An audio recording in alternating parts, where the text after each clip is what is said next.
Bhaksing was preaching on Daniel chapter 2.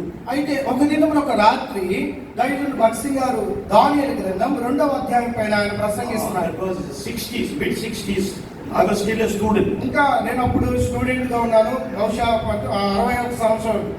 Then Bhaksing removed his specs and said, అయితే సహోదరు భక్సింగ్ గారు స్పెట్స్ తన కళ్ళ జోడిని ఇలా తీసేసి స్పెట్స్ God is nearer to me more than my spectacles. ఆయన అన్నాడు, నేను ధరించిన కళ్ళజోడు కంటే దేవుడు నాకు ఇంకా సమీపస్తుడిగా ఉన్నాడు. What is more near to us than spectacles? Is more near to me. వాస్తవంగా ఇలా స్పెట్స్ పెట్టుకున్నప్పుడు దీనికంటే నా కంటికి దగ్గరగా ఉంటే దేవుడు నీకేలే. God is so near to me. ఆయన అన్నాడు, దేవుడు నాకు అంత సమీప. He is my friend. ఆయన నా స్నేహితుడు. I talk to him as a friend day by day. ప్రతి దినము కూడా స్నేహితుని వల్ల నేను ఆయనతో I మాట్లాడతాను. walk hand in hand with him. ఆయనతో చేయి వేసుకొని నడుస్తాను. Just like England don't walk, I also walk. ఎలాంటి లోకంలో ఒకరు చేయి కలుపుకొని వేసుకొని వెళ్తారో అలా మాట్లాడగలం. Oh, what a testimony is that? చూడండి ఎంత గొప్ప సాక్ష్యం. Question comes to us. మనకు కూడా ప్రశ్న వస్తుంది కదా, Is God only meant for Bhaksing, not for you and me? ఈ దేవుడు కేవలము భక్తసింగ్ గారి కొరకేనా, నాకు కాదా, నీకు కదా? నీకు కాదా?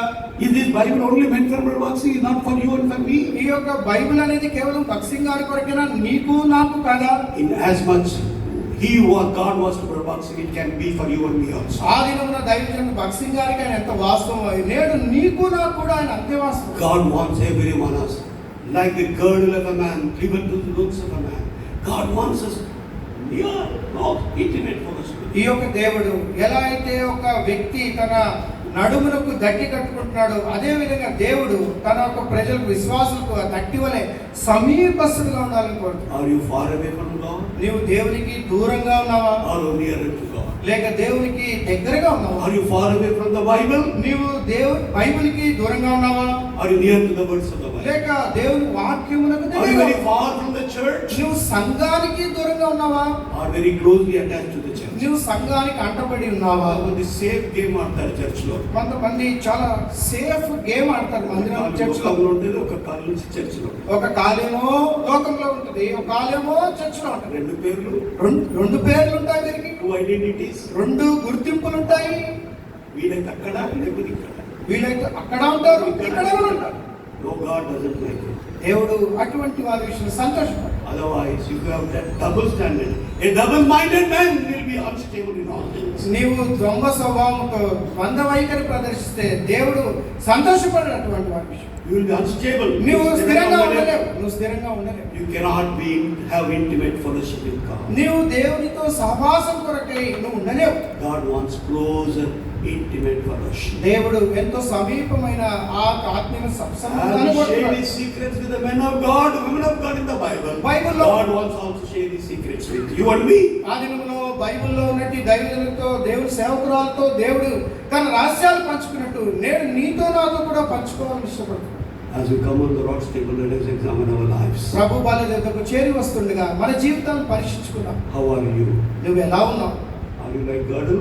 నీవు ఆ Nadigattu girdle, fit for nothing? నీవు లేక పాడైపోయి నిరుపయోగమైన నడికట్టు వలె ఉన్నావు. Are you useful girdle, fit for everything?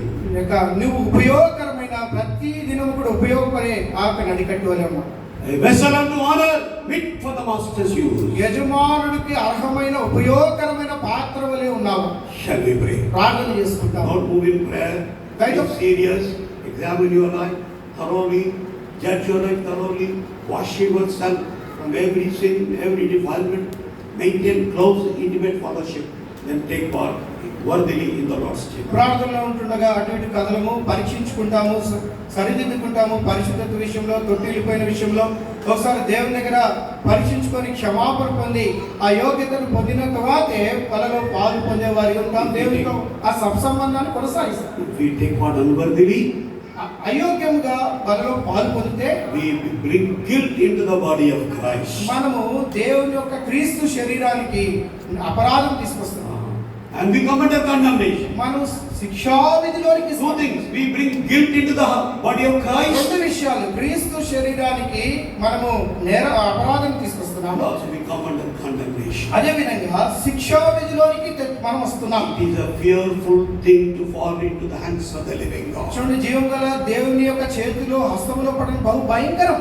God is a consuming fire. దేవుడు దహించు అగ్ని. Inasmuch he is God of love and compassion, at the same time he is God of wrath. ఆయన ఎంత ప్రేమ గల దీర్ఘశాంతుడో, ఆయన అంత ఉగ్రమైన దేవుడు. Holy God cannot tolerate any amount of sin in our life. చూడండి, ఇంతటి పరిశుద్ధమైన దేవుడు మన జీవితంలో చిన్నపాటి పాపాన్ని సహించలేడు. Let us examine properly, judge properly, wash ourselves in the blood of Jesus Christ, then qualify ourselves in worthy, then take part in the Lord's table. మనం స్వపరీక్ష చేసుకుందాం, యేసు ప్రభువు రక్తంలో కడుగుదాం, మనం విమర్శించుకుందాం, ఆ తర్వాత ఒప్పుకొని యోగ్యతను తెచ్చుకున్నాకే బలలో పాల్పొందుదాం. Loving Heavenly Father, with much human limitation, we have ministered thy word to thy people. What is thy word? Bring forth eternal, abiding fruit. As we humbly ask this prayer with thanksgiving, in the name of our Lord and our Savior, Jesus Christ. Amen.